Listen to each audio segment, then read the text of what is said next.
like in the video if you want. Okay, so second trimester. These are words that I never thought I would use to describe where I'm at a point in my life. And here we are. I wanted to start to document some of this process, if you want to call it, my journey of pregnancy, if you will, really because I want to have something to look back at. I don't think I'm going to be like become a YouTube vlogger or anything like that. I don't think anyone's going to be like looking at my pregnancy tips, but this is really for me to have another outlet to express myself and to have something to be able to look back at and be like, wow, that was a thing in my life that I did. So yeah, I'm at my second trimester, 18 weeks and a few days. Overall, I feel pretty good. Pretty much as soon as I hit second trimester, I started feeling a lot better, like energy-wise. Thankfully, my morning sickness disappeared around 9 weeks thanks to one acupuncture appointment, which was amazing. And so after that, I didn't feel sick. It was really just like being exhausted and really tired and heavy feeling, like that kind of heavy tiredness. Physically, I felt a lot better through the second trimester, but really up to this point, it's been a lot of emotional instability. I noticed in my second trimester that my anxiety came back, and anxiety is something that I've dealt with for many, many years in my life, and it's been quite a few years since it's really been noticeable. You know, every now and then I get those feelings of like the physical experience of anxiety, but I have a lot of tools that I've been able to mitigate it with, and they have not worked during second trimester. And to be honest, it was really hard for a while, and it's been about a week where I felt like I've been in a better headspace. I don't want to cling to it and say I'm out of the weeds or anything like that, because I know that things can change. The anxiety and the depression, it would literally come out of nowhere. Like I'd be okay, I'd have a great day, and then something would snap and I would just completely change. And then it would leave as quickly as it came on. What I've learned is that like I can't cling to those challenging moments. And at the same time, I'm also not clinging to these periods where I do feel better. But it's been 8 days now. I don't think I have any wood around me, but like knock on proverbial wood. But like I can enjoy my pregnancy moving forward. Because it was dark. There was a lot of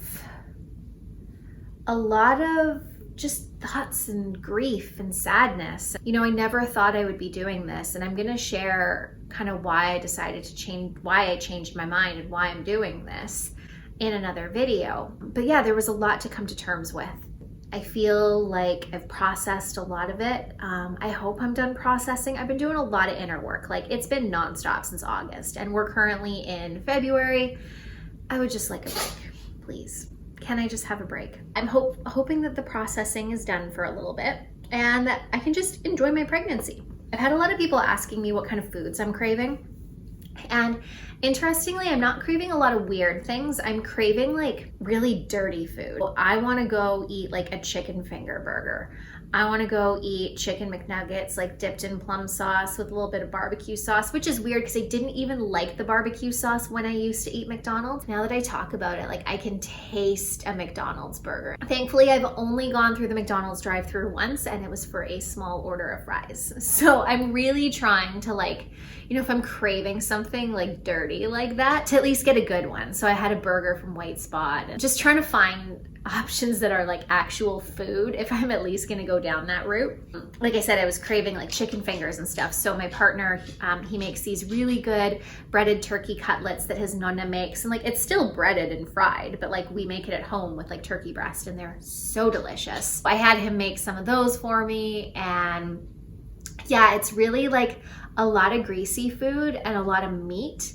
And if the greasy and meaty food can be sandwiched between two pieces of bread or a bun, that's what I'm talking about. I also know too that this is not just about me. I've had kind of a difficult time with this because I really have like zero desire to eat vegetables. Crunchy veggies like cucumbers and bell peppers and like snap peas. I ate an entire bag of snap peas in one sitting. Those are great. But things like broccoli, Brussels sprouts, like I can't. So I'm drinking a greens powder every day.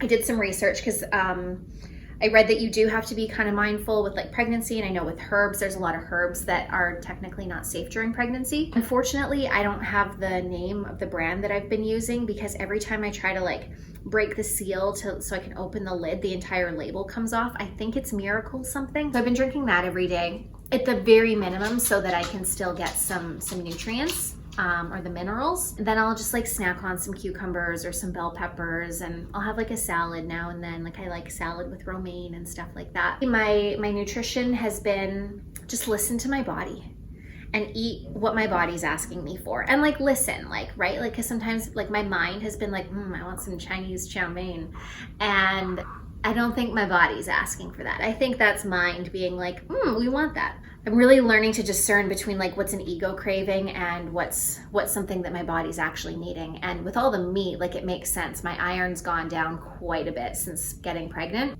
So it makes tons of sense that myself, who is usually mostly plant-based, is now like, give me all the meat. Something that I found really interesting is that I can't overeat.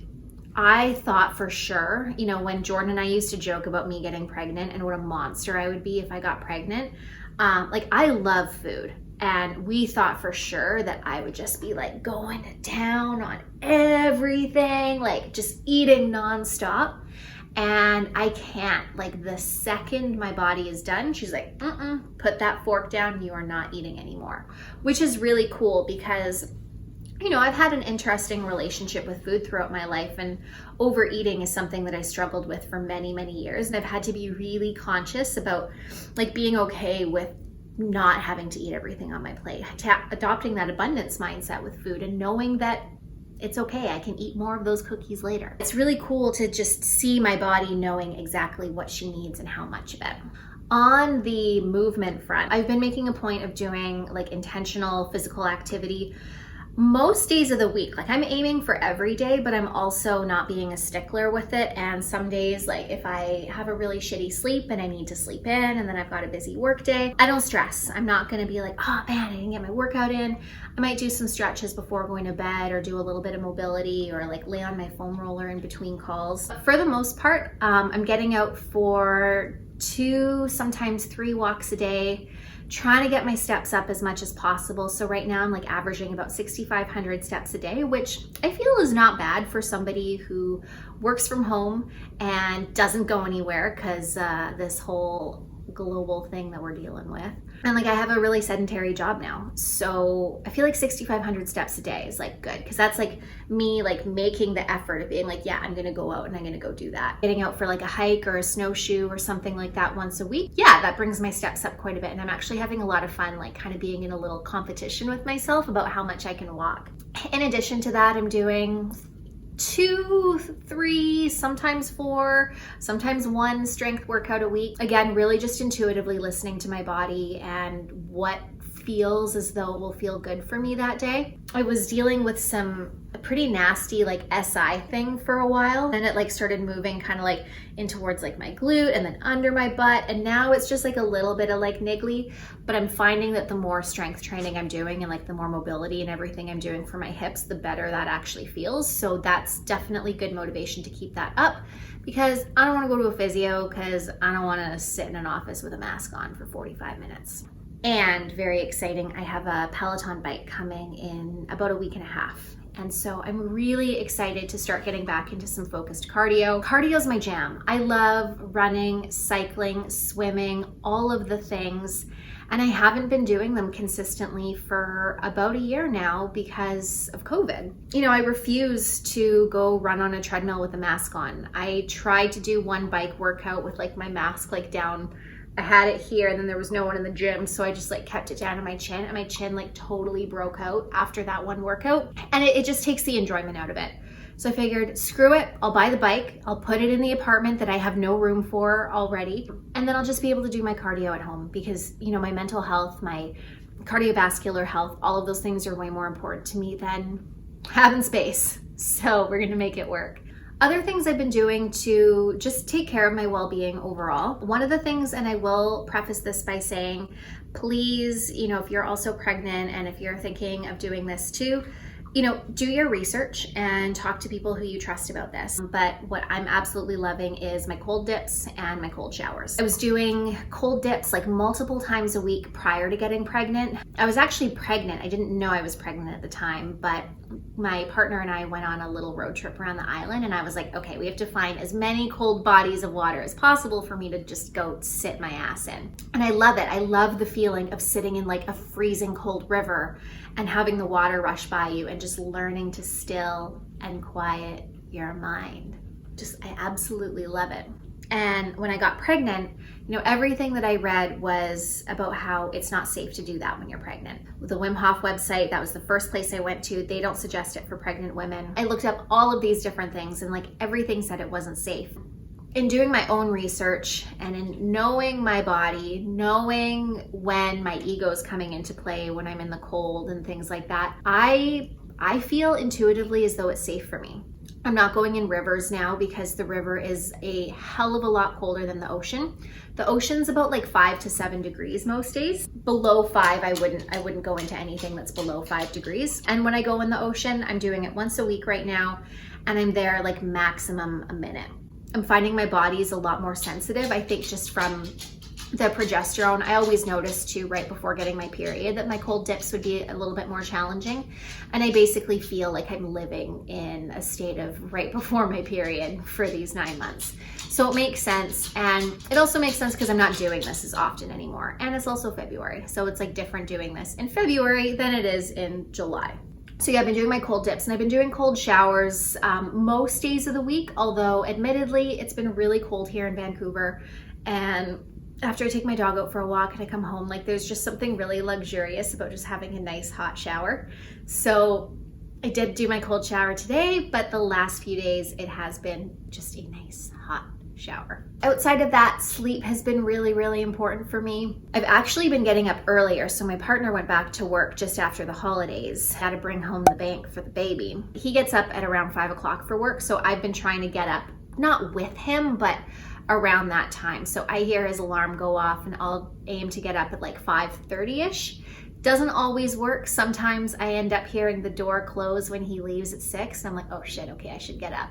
But I'm actually finding that getting up earlier, I'm feeling better throughout the day, because if I just let myself sleep without an alarm, or like wake up naturally without an alarm, I'll probably sleep until 7:30, 8, sometimes even 9 o'clock. And then I just get that feeling of having overslept, and then I'm rushed because I have to work or I've got clients or whatever. Getting up at 5:30, it gives me so much space to just like stretch and roll around on the floor and meditate and journal if I feel up for it. I can take Lucy for a nice long walk. Sometimes I do my workouts first thing in the morning. I usually have like 3 breakfasts. So it's really good, A, just because I feel more energetic, and B, because it just gives me that space. Obviously, since I'm getting up early, I need to go to bed early. I've been working at trying to implement a nighttime routine lately. So this week, what we've been doing is no TV before bed. I'll read for a little bit and then do a Lacey Phillips daily imaging. It's like a hypnosis. And then I go to bed. I haven't really been sleeping well the last few nights, so I don't know what's with that. We'll see how that goes. But it does feel good not watching Netflix before going to bed. And I also realize that like I always wear baggy clothes. Like I always wore baggy clothes even prior to getting pregnant, and now I just want to wear baggy clothes because it's what's most comfortable. But I don't actually have like a really huge bump. I'm not gonna get up right now because I'm really comfy, and it's like moving is just a little bit more difficult. I will be honest, there have been times where I've gotten a little bit worried because I see pictures of women who are tagged 18 weeks pregnant on Instagram, and I look at their bump and I'm like, wow, they're popping. And I'm not quite there yet.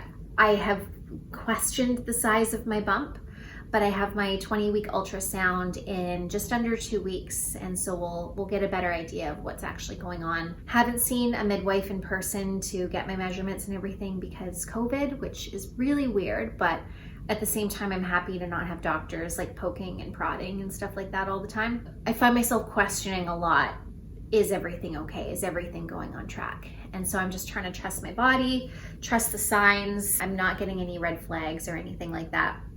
And yeah, trust that everything's going okay. So I think that's all. Not a whole lot else to report. Really just trying to take it slow, take it easy. When I feel creative, let myself do some work, but also not put a lot of pressure on myself to do all of the things. I was in a phase of I need to get everything in place before baby comes, like business-wise. And I'm actually gonna do a separate video about that, just talking about like entrepreneurship and pregnancy and like planning for my business and stuff like that, because I've gone through quite the roller coaster on what I want to do. I'll talk about that in another video, but really it's just been this dance of like surrendering. And my word for 2020 was surrender, and I thought that I had nailed it. And then we get to 2021 and it's a whole new ball game. So I feel like I'm really learning to embody that at a much deeper level. And some days it sucks, but I know that overall it's really good for me. I think that covers it for my update. The next video that I do, hopefully I'll have like more of a noticeable bump to show that doesn't just look like I ate too much, and I will show that off in the video.